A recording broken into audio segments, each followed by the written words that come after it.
1976 में संविधान के साथ बहुत बड़ा धोखा हुआ था।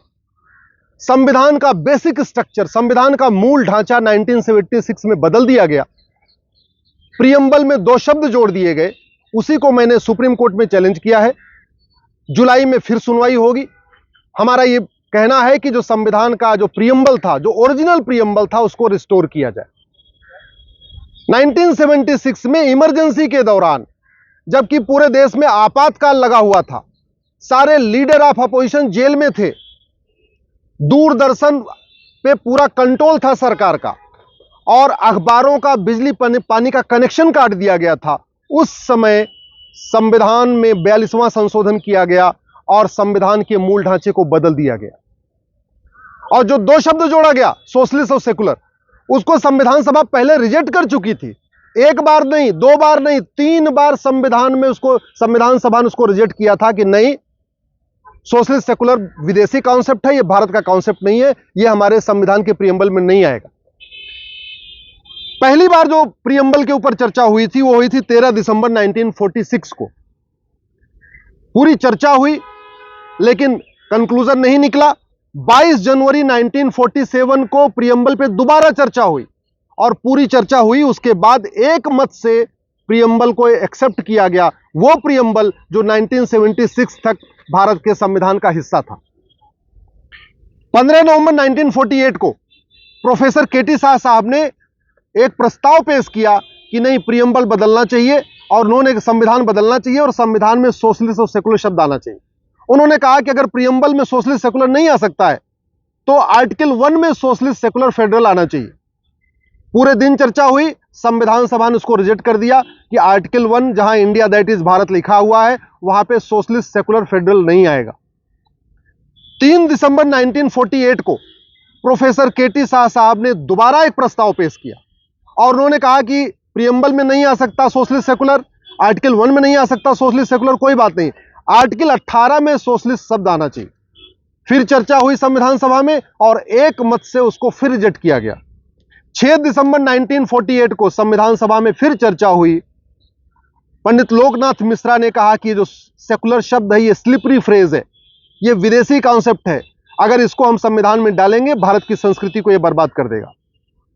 एचवी कामत साहब ने कहा कि धर्म अलग होता है, रिलीजन अलग होता है, धर्म का सेकुलर से कोई लेना देना नहीं, इसलिए यह सेकुलर शब्द नहीं आना चाहिए। 17 अक्टूबर 1949 को फिर चर्चा हुई इस प्रियम्बल के ऊपर और फाइनली एक मत से संविधान सभा ने प्रियम्बल को एक्सेप्ट किया और वो प्रियम्बल एक्सेप्ट किया जो 1950 से लेके 1976 तक, 1976 तक, यानी इमरजेंसी के दौरान बढ़िया काम करता रहा, कहीं कोई दिक्कत नहीं आई, उससे देश आगे बढ़ता रहा। 26 नवंबर 1949 को हमारा संविधान पूरा हो गया। संविधान सभा, इससे हम 26 नवंबर को हम संविधान दिवस मनाते हैं। 24 जनवरी को राष्ट्रगान अडॉप्ट हो गया। 25 जनवरी को संविधान सभा भंग हो गई। ध्यान रखिए, ये जो संविधान बनाया गया ये किसके द्वारा? संविधान सभा के द्वारा। और वो कब भंग हो गया? वो 25 जनवरी 1950 को भंग हो गया, यानी 76 में संविधान सभा थी ही नहीं। 26 जनवरी 1950 से हम रिपब्लिक डे मनाते हैं। 1967 में सुप्रीम कोर्ट का गोलकनाथ केस का फैसला आया जिसमें सुप्रीम कोर्ट ने कहा कि संविधान के बेसिक स्ट्रक्चर को कोई भी सरकार नहीं बदल सकती। और बेसिक स्ट्रक्चर का मतलब डेमोक्रेसी, बेसिक स्ट्रक्चर का मतलब equality, justice, liberty, fraternity, basic structure का मतलब सोवरेंटी। संविधान, हमारे सुप्रीम कोर्ट ने कहा था गोलकनाथ केस में कि कोई भी सरकार न तो फंडामेंटल राइट में छेड़छाड़ कर सकती है और जो बेसिक स्ट्रक्चर है equality, justice, liberty, fraternity, democracy, इसको बदल नहीं सकती है। 1971 में जैसे ही इंदिरा गांधी को 352 सीट मिली, उन्होंने गोलकनाथ केस को पलटने के लिए 24वां संविधान संशोधन पेश कर दिया। 1973 में एक हिस्टोरिक जजमेंट आया जिसको केशवानंद भारती केस कहते हैं। 1973 में उस समय सुप्रीम कोर्ट में टोटल 13 जज होते थे और केशवानंद भारती केस को 13 के 13 जजों ने एक साथ सुना था। और उस समय मेजॉरिटी का जो फैसला यही था कि हां, जो बेसिक स्ट्रक्चर है इसको छेड़छाड़ नहीं किया जा सकता। और बेसिक स्ट्रक्चर का मतलब वो शब्द जो प्रियम्बल में है, वो क्या है? Democracy, sovereignty, social, economic, political justice, liberty of thought, equal opportunity, equality, dignity, ये बेसिक स्ट्रक्चर है हमारे प्रियम्बल में जो लिखा हुआ है।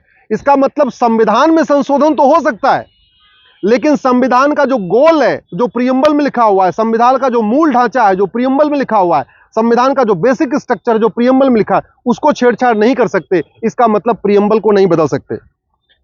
लेकिन जैसे ही इंदिरा गांधी ने इमरजेंसी लगाई 25 जून को, उसके बाद उनका दिमाग इस पे बदलने पे लगा रहा। लोकसभा का जो टेन्योर था वो मार्च 76 में पूरा हो चुका था, याद रखिएगा। लोकसभा का टेन्योर मार्च 76 में पूरा हो गया और दिसंबर में संविधान का बेसिक स्ट्रक्चर बदला गया। सवाल यह है, आखिर अधिकार मिला कैसे? संविधान सभा जिसने इस संविधान को बनाया 1950 में खत्म हो गई। लोकसभा का कार्यकाल मार्च 76 में खत्म हो गया। 1 साल का जो टेन्योर बढ़ाया गया, उसको भी जो टेम्परेरी टेन्योर बढ़ाया गया लोकसभा का, वो केवल काम चलाने के लिए था, कोई संविधान में संशोधन करने के लिए नहीं था। सुप्रीम कोर्ट ने 24 जून को जो फैसला दिया था इंदिरा गांधी को, एक तरीके से उनको कार्यवाहक प्रधानमंत्री का उनको अवसर दिया था। 12 जून को इलाहाबाद हाई कोर्ट ने इंदिरा गांधी का जो चुनाव था उसको रद्द कर दिया। इंदिरा गांधी के ऊपर चुनाव लड़ने पे 6 साल का बैन लगा दिया। इंदिरा गांधी सुप्रीम कोर्ट आई, 24 जून को सुप्रीम कोर्ट का फैसला आया, लेकिन सुप्रीम कोर्ट ने इलाहाबाद हाई कोर्ट के फैसले पे कंप्लीट रोक नहीं लगाई, पूरी तरीके से उसको उस पे स्टे नहीं दिया। सुप्रीम कोर्ट ने कहा कि ठीक है, आप प्रधानमंत्री बने रह सकती हैं, लेकिन आप कोई महत्वपूर्ण निर्णय नहीं ले पाएंगे। लेकिन 24 जून को सुप्रीम कोर्ट का फैसला आता है और 25 जून को राष्ट्रपति से कह के पूरे देश में इमरजेंसी लगा दी जाती है। इमरजेंसी लगाते ही देश के सभी प्रमुख नेताओं को जेल में डाल दिया जाता है। दूरदर्शन को पूरी तरीके कंट्रोल कर लिया जाता है। उस समय एक ही न्यूज चैनल था दूरदर्शन, बाकी कोई न्यूज चैनल था नहीं। अखबारों पे पूरी तरीके से बैन लगाने की कोशिश की जाती थी।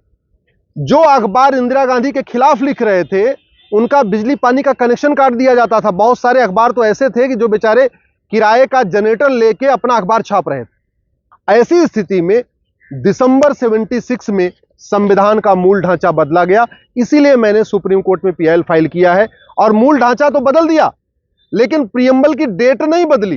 प्रीएम्बल में जो डेट है वो आज भी 26 नवंबर 1949 लिखा हुआ है। सोचिए कितना बड़ा धोखा, कितना बड़ा फ्रॉड हुआ है। प्रीएम्बल बदला गया है दिसंबर 76 में और प्रीएम्बल पे डेट पड़ी हुई है नवंबर 1949 की। इतना बड़ा फ्रॉड हुआ है। न लोकसभा थी, न संविधान सभा थी। इंदिरा गांधी उस समय कार्यवाहक प्रधानमंत्री थी। सुप्रीम कोर्ट ने 24 जून 1975 को कह दिया था कि आप रहिए प्रधानमंत्री, लेकिन आप कोई महत्वपूर्ण निर्णय नहीं ले पाएंगी। और निर्णय इतना बड़ा कि संविधान का बेसिक स्ट्रक्चर बदल दिया, और वो भी वो 2 शब्द डाल दिए प्रीएम्बल में जिसको संविधान सभा ने 3 बार पहले ही रिजेक्ट किया था।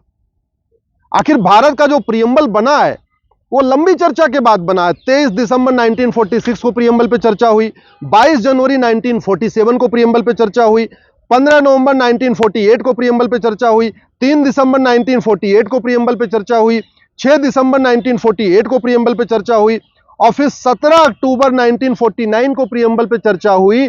तब जाके प्रीएम्बल फाइनल हुआ था। यानी 6 दिन लगातार संविधान सभा ने प्रीएम्बल पे चर्चा किया, फिर प्रीएम्बल को फाइनल किया।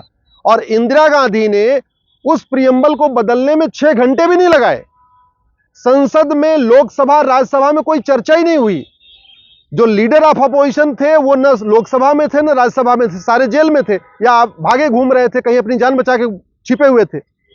पूरी तरीके से वहां कांग्रेस के ही लोकसभा में सांसद थे, राज्यसभा में सांसद थे। बहस करने का कोई था ही नहीं। जो दस्तावेज दिखाता है कि कोई ढंग से बहस ही नहीं हुई। और मान लीजिए बहस होती भी तो फिर प्रीएम्बल आप कैसे बदल देंगे? अगर एक बार, मेरा यह कहना है माननीय सुप्रीम कोर्ट से भी, कि अगर एक बार प्रीएम्बल बदलने का अधिकार मिल जाएगा सरकार को, तो इसकी लिमिट नहीं होगी। अगर प्रीएम्बल में जोड़ने का अधिकार सरकार को मिल जाएगा तो प्रीएम्बल घटाने का अधिकार भी सरकार को मिल जाएगा। अगर सोशलिस्ट और सेकुलर शब्द जोड़ने का अधिकार सरकार को मिल जाएगा तो डेमोक्रेसी निकालने का भी अधिकार मिल जाएगा, सोशल जस्टिस निकालने का अधिकार मिल जाएगा, इक्वलिटी निकालने का अधिकार मिल जाएगा, लिबर्टी निकालने का अधिकार मिल जाएगा। भाई अगर प्रीएम्बल में कुछ जोड़ने का अधिकार सरकार को मिला, इसका मतलब घटाने का अधिकार मिल गया। अगर संशोधन करने का अधिकार मिला तो केवल जोड़ने का अधिकार नहीं मिला, घटाने का भी मिल गया। कल को किसी सरकार को मान लीजिए 400 सीट मिल जाती है, वो कहेगा भारत में लोकतंत्र नहीं रहेगा, डेमोक्रेसी निकाल देगा, फिर क्या होगा? अगर किसी सरकार को 400 सीट मिल जाती है, वो कहेगा प्रियम्बल में सोवरेन शब्द नहीं होगा, यानी अब हम स्वतंत्र संप्रभु नहीं रहेंगे, हम चीन के गुलाम बनेंगे, हम अमेरिका के गुलाम बनेंगे, हम रूस के गुलाम बनेंगे। तब क्या होगा? फिर कौन रोकेगा उसको? अगर अल्टीमेटली जब प्रियम्बल में बदलाव की छूट मिल जाएगी, फिर तो कुछ भी हो सकता है। कल को कोई सरकार 400 सीट मिल जाए, बोले इसमें जी माइनॉरिटी को अलग अधिकार होगा, मेजॉरिटी का अलग अधिकार होगा। कल किसी सरकार को जो 400 सीट मिल गई, वो बोलेगा सोशल इकोनॉमिक जस्टिस होगा ही नहीं, अब तो इक्वल अपॉर्चुनिटी होगी नहीं, लोगों को सोचने बोलने की आजादी नहीं होगी, लिबर्टी ऑफ थॉट जो प्रियम्बल में लिखा हुआ है वो होगा ही नहीं, फिर क्या होगा? इसलिए मेरा माननीय सुप्रीम कोर्ट से यही निवेदन है कि इस चीज को गंभीरता के साथ समझे कि प्रियम्बल में बदलाव का अधिकार अगर हमने दे दिया, इसकी कोई लिमिट नहीं होगी, फिर कहां जाके मामला रुकेगा कुछ नहीं कह सकते, सरकारें मनमानी करती रहेंगी। इसलिए जो शब्द इसमें सोशलिस्ट सेकुलर जोड़ा गया है उसको निकाला जाए। पहली बात तो एकदम फ्रॉड है, वो इमरजेंसी के दौरान जोड़ा गया है, कोई डिबेट नहीं हुई। और दूसरा, एक बार अगर हमने संविधान का मूल ढांचा बदलने का अधिकार सरकार को दे दिया, आने वाले टाइम में सरकारें भगवान जाने क्या करेंगी, कुछ हम सोच भी नहीं सकते हैं। इसलिए ओरिजिनल प्रियम्बल को रिस्टोर किया जाए और जो अमेंडमेंट डाला गया इसमें सोशलिस्ट सेकुलर, उसको निकाला जाए। मैं देश के सभी माननीय सांसदों से, पत्रकारों से, लेखकों से, बुद्धिजीवियों से, कलमकारों से सबसे निवेदन करता हूं, जितने भूतपूर्व रिटायर्ड जज हैं उनसे भी निवेदन करता हूं, आप इस मामले पे अपनी राय सार्वजनिक करिए। आप सोशल मीडिया के जरिए, अखबार में लेख के जरिए या इंटरव्यू के जरिए अपनी राय दीजिए कि क्या प्रियम्बल को बदला जा सकता है, क्या प्रियम्बल को जो बदला गया है अगर उसको रिस्टोर नहीं किया गया, ओरिजिनल प्रियम्बल रिस्टोर नहीं होगा तो उसका क्या परिणाम होगा। इस पे अधिक से अधिक जागरूकता करना जरूरी है। मैं आप लोगों से निवेदन करता हूं, इस वीडियो को अधिक से अधिक शेयर करिए। यदि आपके फोन के कांटेक्ट में किसी जज का नंबर है, किसी IAS IPS का नंबर है, तो ये वीडियो जरूर उसको शेयर करिए। इस वीडियो को देश के सभी बुद्धिजीवियों तक पहुंचाइए, जिससे कम से कम एक ओपिनियन इस पे बन सके, एक राय बन सके कि इतना बड़ा जो फ्रॉड हुआ है उस फ्रॉड पे अंतिम क्या निर्णय लेना चाहिए। वैसे मामला सुप्रीम कोर्ट में पेंडिंग है, अंतिम फैसला माननीय सुप्रीम कोर्ट को लेना है, लेकिन जनता की राय भी आवश्यक है। इसलिए मैं निवेदन करता हूं देश के सभी पत्रकारों से, कभी कलमकारों से, सभी लेखकों से, सभी बुद्धिजीवियों से, सभी इतिहासकारों से, सभी संविधान के विशेषज्ञों से, जितने भी हमारे पूर्व अटॉर्नी जनरल है, सॉलिसिटर जनरल है, एडवोकेट जनरल है, एडिशनल एडवोकेट जनरल है, एडिशनल सॉलिसिटर जनरल है, सबसे निवेदन करता हूं इस मामले पर अपनी राय व्यक्त करिए। आपकी राय बहुत ही महत्वपूर्ण है।